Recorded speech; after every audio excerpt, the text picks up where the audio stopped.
morning guys. So the day of opening sa aton niya Sunset Boulevard no. Dito ako nagalin, so nag-drive na ako lusot dire. So both lanes open na siya no. Pakadto ko pabalik sa may Mega World. So you can see there ang aton Mega World section ano. So dire kita sa may daw isa ka feature actually sa aton dire nga Sunset Boulevard kay man dire ang stage 2 sang yesterday nga wala nato mapalapitan, pero dire kita nagdulog kay ang isa ka feature dire nga unique sa all the rest naton yung mga esplanades is ang ara sa tabok no. So makadto kita dito, ma-zoom out kita para makita lang ninyo ang zoom in gali para makita ninyo ang structure sa Mega World no. So muna siya guys. So dra pakadto nga dra ang entrada naton. So matabok kita. So mga tanom dire do may mga designations ni sila. So ari dire ang I think bougainvillea naging tanom nila dire. So based sa design nila ano. Ang ginanamin ko nga daw unique feature kay daw may inobra sila nga daw footbridge and daw view deck pala guys. So amo na nga aton nga ipalapitan ano. Medyo against the light kita gamay. Currently daw tapos naman ang short program nila. Pero sige pa man ang music no. So ang ini nga daw view deck amo ni siya guys. So makadto kita sa may puno para makita ninyo. So pwede ka dito kung hapon namin na di siguro kay man may view kablas ang Ilio River naton. Tapos ang aton nga bike lane bla both sides. Ang diri nga area lapad siya no. So namin diri magtulotambay siguro so kung hapon bla or kung aga pa bla kay namin sa traverse ang ini nga area no. So damo diri mga salakyan simpre nag-attend sila sang opening. And then may mga tao diri I think siguro mga temporary nga mga CR nga mga cubicles.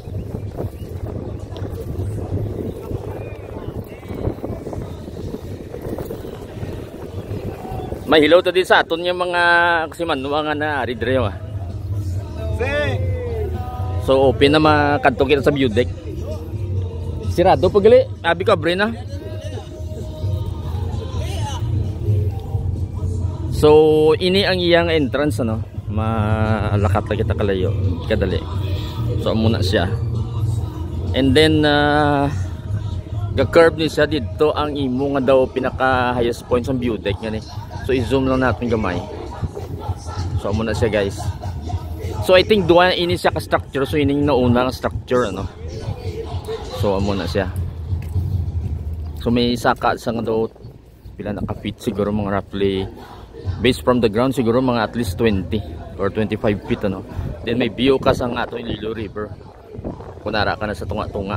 Do may gamay na siya nga stage so namin ito siguro magpa-picture in the future no. Currently sirado pa siguro. Basi abrihan man nila in the future. So isa pa lang ini. So siguro in the future try natin mag drone shot para makita nyo guys nga may isa pa gid ka structure nga amo sini. Palapit na kita kadali sa stage. Then kung hapon namin na din sunset guys kay naga diri na din naga orange, naga yellow, gold. Ang aton blang golden hour. May nakita kita nga mga dredging machines no. So gina-dredge nila siguro. So ara duwa sila kabilog. So naga-dredge na sila da guys.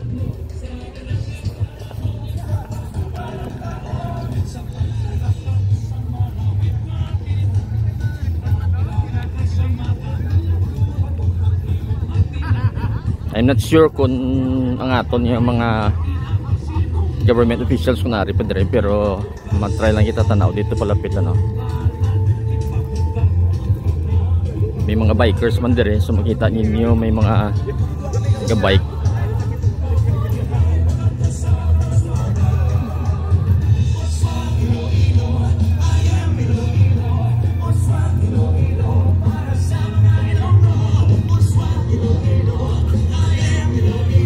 So do may mga gina-play sila siguro nga mga team music, tapos do may mga video bla guys para sa mga tourist spots as well as some video siguro sang ano related sa Dinagyang bala. So dito I think So initially i-open na giman nila kay nakita nato ginakakasa to ang baral to, no.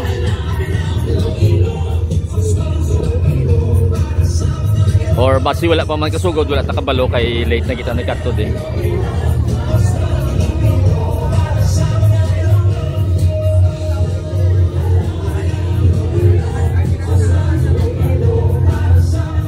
So dire lang kita na mas stationary. So there are lots of drones nga naga drone shot subong.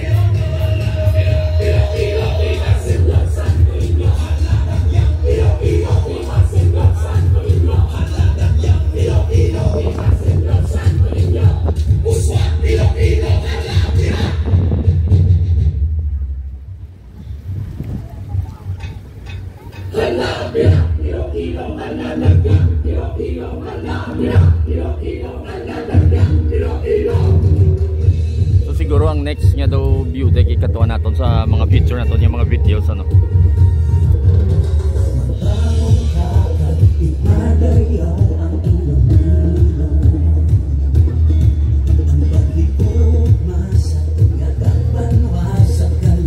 So I think may blessing na tapo.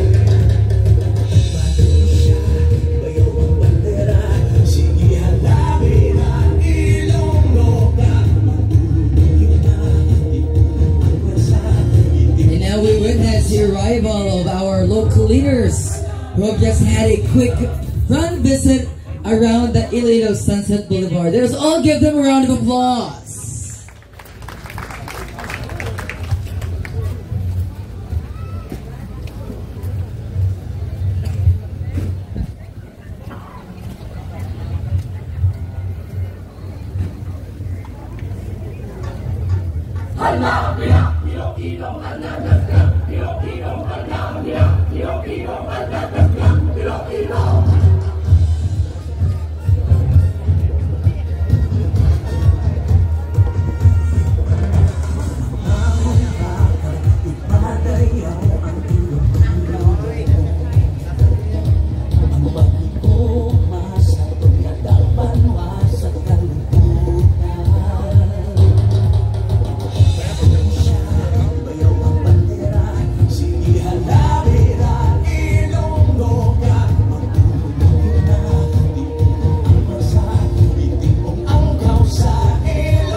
Commonly known as the Iloilo Sunset Boulevard, is a transformative infrastructure project implemented by the Department of Public Works and Highways, Region 6.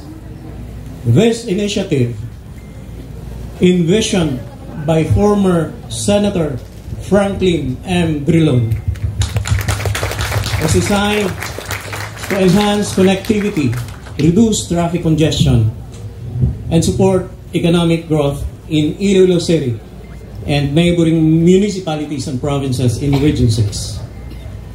This project was conceptualized to interconnect the road networks in Iloilo City, Antique, and Iloilo Province in anticipation to the construction of the Panay-Guimaras-Negros Bridge. Traffic from Antique and Iloilo City going Negros Occidental will pass through the Iloilo Sunset Boulevard, through the Iloilo Radial 1 Bypass Road, connecting through Circumferential Road 1 and Circumferential Road 2, and onward to Pulupandan in Negros Occidental via the PGN Bridge. Similarly, traffic from or to the western part of Antique and to the southern part of Iloilo can utilize the Iloilo Sunset Boulevard to reach Katiklan and eventually leading to Manila. The Iloilo Sunset Boulevard includes the construction of a 5-kilometer, 4-lane cement concrete pavement road which starts at Mulo Mandoria Road in Armapa Street, traversing the Iloilo Business Park, in Mega World, no? And ends at Totoon Pakyad Road in Tabang Oton, providing a direct route to Bawan, Iloilo. Commenced in 2021, the project has a total appropriation of 1.591 billion, including the acquisition of the road right-of-way component. Of this amount, 1.261 billion was initiated during the term of Senator Franklin M. Drilon, with an additional 330 million released in 2023 and 2024 under the General Appropriations Act. Key features include slope protection works, pipe culverts, drainage system, a 1 meter wide median island adorned with 80-watt solar-powered LED double-arm roadway lighting. The project also incorporates dedicated bike lanes and walk lanes, and 4 varying level complete viewing decks designed to enrich visitors' experiences. These viewing decks offer stunning panoramas of the river, picturesque sunsets, and the captivating sight of migratory birds, a paradise for bird-watching enthusiasts. Additionally, the river provides an excellent spot for fishing, inviting people to enjoy the serene pastime while enjoying the beautiful sunset. The project also includes 2 concrete bridges, each with a total length of 48 linear meters. The Iloilo Sunset Boulevard addresses long-standing transportation challenges in Iloilo City while enhancing regional connectivity. Designed with safety and mobility in mind, the project includes modern features that benefit all road users, including pedestrians and cyclists.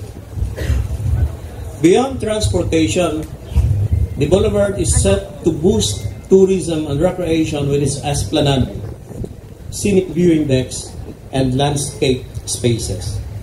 These improvements, coupled with better transportation efficiency, are expected to stimulate local businesses and attract investments, driving economic growth in Iloilo City and nearby areas. Madawig nga salamat. Maayong aga, mga kasimano Mahaw na kumaway pa. Congressman Jamjam, maaw ko na after this. Maayong aga. Kagabi, I came here at about 10 o'clock. So mag-alas 10 ang gabi. And we sat down together with Regional Director Oropel. We sat down here in one of the viewing decks. And what he told me was something that really made me proud. He said he was with a retired DPWH director or official. And his former colleague said he was 40 years in the Department of Public Works and Highways. He has never seen a road network, a project as beautiful as this. So let us give a big round of applause to Regional Director Sunny Boy Oropel, Assistant Regional Director Al Fruto, and the rest of the DPWH staff for exerting their very best to showcase how a government project can be done and which you can be proud of. Madawig nga salamat sa aton Director Oropel, kay Al Fruto, mga kasimanwa.